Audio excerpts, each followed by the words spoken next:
വളരെ ചെറിയൊരു വിഷയം, വളരെ നാമമാത്രമായ ഒരു വിഷയത്തെ ഒരു പൊളിറ്റിക്കൽ വിഷയമാക്കി മാറ്റി അതിലൊരു മൈലേജ് കിട്ടുമോ എന്ന് നോക്കിയത് വി കെ പ്രശാന്താണ്. V K Prashanth M L A സൗമ്യനാണ്, മാന്യനാണ്, വിനയമുള്ള ആളാണ്, നല്ല കോർപ്പറേഷനിൽ മേയർ ബ്രോയാണ്.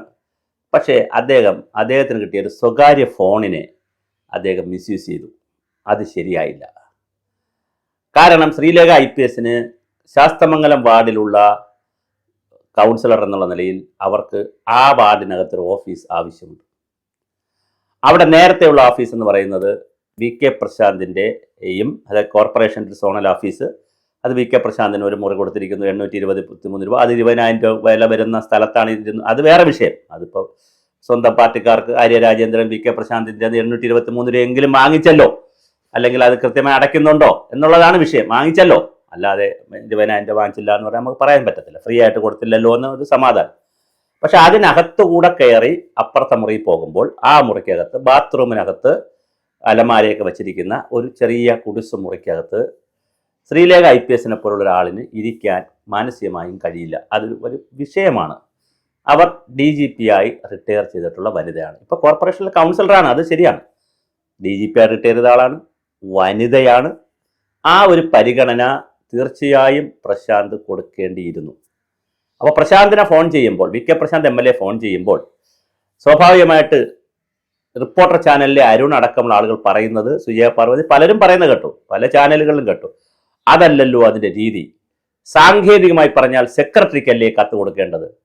പക്ഷേ സെക്രട്ടറിക്കാണ് ആദ്യം കത്ത് കൊടുത്തിരുന്നതെങ്കിൽ സെക്രട്ടറിക്ക് നിയമപരമായി എനിക്ക് പ്രശാന്തിൻ്റെ അവിടുത്തെ ഇരിക്കുന്ന കൗൺസിൽ റൂമിൻ്റെ വീതി കൂട്ടിയോ, അല്ലെങ്കിൽ പ്രശാന്തിൻ്റെ റൂം എന്ന് പറഞ്ഞാൽ എനിക്ക് കുറച്ചുകൂടി സ്പേഷ്യസ് ആയിട്ടുള്ള ഒരു റൂം തരണം, അല്ലെങ്കിൽ എനിക്ക് ഇങ്ങനെ മറ്റൊരു റൂം MLA റൂമിനകത്തുകൂടി കയറി പോകാൻ പറ്റാത്ത സാഹചര്യമാണുള്ളത്. അത് ശരിയല്ല. എന്നെ കാണാൻ വരുന്നവരും അങ്ങനെ വരുന്നത് ശരിയല്ല. അതുകൊണ്ട് എനിക്ക് കൃത്യമായൊരു റൂം വേണമെന്ന് സെക്രട്ടറിക്ക് എഴുതി കൊടുത്തിരുന്നെങ്കിൽ ഈ വി കെ പ്രശാന്ത് തന്നെ ആ കത്ത് കിട്ടിയെങ്കിൽ ആ കത്ത് പബ്ലിക്കിൽ കാണിച്ച് പറഞ്ഞേനെ. ഈ സ്വഭാവം വെച്ചാണെങ്കിൽ പറഞ്ഞേനെ. എന്ത് പറഞ്ഞേനെ? പിന്നെ ഇതാ കണ്ടോ, ഞാൻ ചേച്ചിയുടെ മകൻ്റെ ഞാൻ ചേച്ചിയെ പോലെ കാണുന്ന ആളാണ്. അവർ DGP ആയിരുന്നപ്പോൾ ഞാൻ മേയറാണ്. ഞാൻ അവരെ മോൻ്റെ കല്യാണത്തിന് ഞാൻ പോയി ഫുൾ ടൈം നിന്ന ആളാണ്.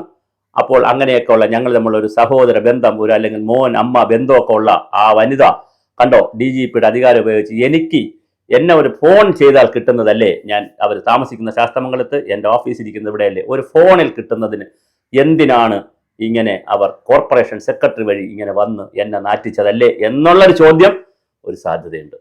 അതുകൊണ്ട് അവർ മധുസൂദനൻ നായർ എന്ന് പറയുന്ന പഴയ കൗൺസിലർക്ക് ഈ ഓഫീസിൽ പുരുഷന്മാരെ സംബന്ധിച്ചിടത്തോളം അതിന് പരിമിതമായ സൗകര്യം മതി. റോഡിൽ ഇരുട്ടത്ത് മൂത്രം ഒഴിക്കുന്നവരല്ലേ പുരുഷന്മാർ. സ്ത്രീകൾക്കത് പറ്റുമോ? പറ്റില്ലല്ലോ. സ്ത്രീകൾക്ക് ഒരുപാട് കാര്യങ്ങളിൽ ഒരു വ്യത്യസ്തത ആവശ്യമുണ്ട് നമ്മുടെ സമൂഹത്തിൽ. ഞാൻ ചോദിച്ച ക്ലാസിക്കൽ എക്സാമ്പിൾ ഇതാണ്. ഇപ്പം നമ്മൾ ബസ്സിൽ യാത്ര ചെയ്യുമ്പോൾ ഒരു പുരുഷൻ റോഡിൽ പോകുമ്പോൾ അല്പം ഇരുട്ടുള്ള സ്ഥലത്ത് വണ്ടി നിർത്തിയിട്ട് മൂത്രം ഒഴിക്കും. സ്ത്രീക്ക് അത് പറ്റില്ല. അവർക്ക് റൂം തന്നെ വേണം, ബാത്റൂം തന്നെ വേണം. കാരണം വെള്ളം ഉപയോഗിക്കണം, കഴുകണം, ഒരുപാട് വൃത്തിയാക്കണം, ശുചിയാക്കണം, വേറെ കാര്യങ്ങൾ കുറേ ഉണ്ട്. അപ്പം അതങ്ങനെ പറ്റൂ. അത് നമ്മൾ പറഞ്ഞിട്ട് കാര്യമില്ല. അപ്പോൾ അതുകൊണ്ട് സ്ത്രീകളെ സംബന്ധിച്ചിടത്തോളം അവർക്ക് കുറച്ചുകൂടി സേഫായ, സുരക്ഷിതമായിട്ടുള്ള, അല്ലെങ്കിൽ കുറച്ചുകൂടി ഹൈജീനിക് ആയിട്ടുള്ള ഒരു സീറ്റ് കൊടുക്കേണ്ട തന്നെയാണ്. പക്ഷെ അത് അവർ വളരെ സൗഹൃദപരമായിട്ടാണ് പ്രശാന്തിനോട് ആ ടോക്ക് നടത്തിയതെങ്കിൽ പ്രശാന്ത് ദയവായി ആ ടോക്ക് റെക്കോർഡ് ചെയ്തിട്ടുണ്ടെന്നാണ് ശ്രീലേഖ IPS പലവട്ടം പറയുന്നത്, ഇന്നും ചാനലുകളിൽ പറയുന്നത് കേട്ടോ. അങ്ങനെയാണെങ്കിൽ പ്രശാന്ത് അത് പുറത്തുവിടണം. ആ ടോക്കിൻ്റെ ടോൺ, അതിൻ്റെ ശബ്ദം, അതിൻ്റെ ഗാംഭീര്യം, അതിൻ്റെ ഘനം, പിന്നെ അതിൻ്റെ വാക്കുകൾ, അതിൻ്റെ വാചകം, അതിൻ്റെ ഘടന, അതിൻ്റെ സ്വരൂപം, ഇതെല്ലാം പൊതുസമൂഹം അറിയട്ടെ. പ്രശാന്ത് MLA കൊടുവിടുക. പിന്നെ രണ്ടാമത്തെ വിഷയം, കോർപ്പറേഷൻ വഴിയാണ് വന്നിരുന്നെങ്കിലും ഒരു കുറ്റം കണ്ടുപിടിക്കുമായിരുന്നു. അല്ലാതെ വന്നപ്പോൾ ഇത് കുറ്റമായി. ശരിക്കും ഇത്രയും പരിമിതമായ സൗകര്യമുള്ളപ്പോൾ MLA എനിക്ക് ആ സ്ഥലം കൂടി എനിക്ക് തന്നുകൂടെ എന്ന് ചോദിച്ചെങ്കിൽ അത് മോശമാവരുത്. ഒഴിഞ്ഞു തരണം. അപ്പോൾ പറ്റൂല എന്ന് പറഞ്ഞപ്പോൾ ഒഴിഞ്ഞു തരണം എന്ന് പറഞ്ഞിട്ടുണ്ടെങ്കിൽ, പറ്റൂല എന്ന് പറയുന്നതിന് പകരം എനിക്ക് തന്നുകൂടെ എന്നാണ് അവർ ചോദിച്ചതെങ്കിൽ, റിക്വസ്റ്റ് ആണെങ്കിൽ, യാചനാസുരം എന്നൊക്കെയാണ് അവർ പറയുന്നത്, ആ മാഡം പറയുന്നത്. അങ്ങനെയാണെങ്കിൽ റിക്വസ്റ്റ് ആണ്, യാചന വിട്ടോളൂ. ഈ റിക്വസ്റ്റ് ആണെങ്കിൽ ആ റിക്വസ്റ്റിനെ ഒരു ഓർഡർ പോലെ കണക്കാക്കി പത്രങ്ങൾക്കെല്ലാം എടുത്തു കൊടുത്ത് പ്രതികരിച്ച് അതിനൊരു വലിയ സംഭവമാക്കി പൊളിറ്റിക്കൽ മൈലേജ് ഉണ്ടാക്കാൻ നോക്കിയത് മോശമാണ്. ഞാൻ നിങ്ങളോട് വി.കെ. പ്രശാന്ത് MLA തന്നെ പറയട്ടെ, താങ്കൾ നാളെ വട്ടിയൂർക്കാവിൽ ചിലപ്പോൾ മത്സരിച്ചേക്കാം, ചിലപ്പോൾ ജയിച്ചേക്കാം, അല്ലെങ്കിൽ താങ്കൾക്ക് കഴക്കൂട്ടമാണ് താങ്കളുടെ സ്വന്തം സ്ഥലം, കഴക്കൂട്ടത്ത് പോയി നിന്നേക്കാം, ജയിച്ചേക്കാം, ഒക്കെ സംഭവിക്കാം. പക്ഷേ വൈഷ്ണവ് സുരേഷ് എന്ന് പറയുന്ന മുട്ടടയിൽ ഇതുപോലൊരു കാൻഡിഡേറ്റ് ഉണ്ടായിരുന്നു കോൺഗ്രസിന്. അവിടെ അംശു വാമദേവനാണ് മത്സരിച്ചത് CPM-ന്റെ കോട്ടയായിരുന്ന അവിടെ അംശു വാമദേവൻ തോറ്റുപോയി. മാത്രമല്ല അംശു വാമദേവൻ നേരത്തെ ജയിച്ച കേശവദാസപുരവും തോറ്റുപോയി. ഇത് വളരെ പ്രധാനപ്പെട്ട ഒരു കാര്യമാണ്. ജനങ്ങളുടെ നൈതിക ബോധത്തെ അല്ലെങ്കിൽ ജനങ്ങളുടെ ചിന്താശേഷിയെ അളക്കരുത്. ഇന്നലെ ഞങ്ങളുടെ ചാനലും പ്രാഥമികമായി കിട്ടിയ വിവരങ്ങൾ വെച്ച് അത്രയല്ലേ കഴിയൂ ഒരു ഡിജിറ്റൽ ചാനലിനും യൂട്യൂബ് ചാനലിനും. അല്ലാതെ മറ്റ് മെയിൻ ചാനലുകൾക്ക് പോലെ ഞങ്ങൾക്ക് പോയി ബൈറ്റ് എടുക്കാൻ കഴിയില്ല. ഞങ്ങൾ വിളിച്ചാൽ ഒരു ഫോൺ എടുക്കണമെന്ന് പോലുമില്ല, കാരണം ഞങ്ങൾ യൂട്യൂബ് ചാനലാണ്. പക്ഷെ നമുക്കതുകൊണ്ട് കിട്ടുന്ന വിവരങ്ങൾ വെച്ച് ആളുകൾക്ക് അട്രാക്റ്റീവായ തമ്പ് വെച്ചുകൊണ്ട് നമ്മൾ ഇത് ചെയ്യും, വീഡിയോ ചെയ്യും. അപ്പോൾ കൂടുതൽ വിവരം കിട്ടുമ്പോൾ നമ്മൾ മാറി ചെയ്യും. ഇന്നിപ്പോൾ കൂടുതൽ വിവരങ്ങൾ നമുക്ക് സെക്കൻഡറി സോഴ്സേ പലപ്പോഴും ഈ ഡിജിറ്റൽ ചാനലിനും യൂട്യൂബ് ചാനലിനൊക്കെ പറ്റുകയുള്ളൂ. പ്രൈമറി സോഴ്സിലേക്ക് പോകാൻ അവർ സമ്മതിക്കത്തില്ല. അല്ലെങ്കിൽ അത്രയും വലിയ ചാനലായിരിക്കണം. എന്നാൽ പോലും പ്രയാസമാണ്, പോയി ഇൻ്റർവ്യൂ ഒക്കെ എടുത്ത് വരിക എന്നുള്ള അതിനകത്തൊരു പ്രയാസമുണ്ട്.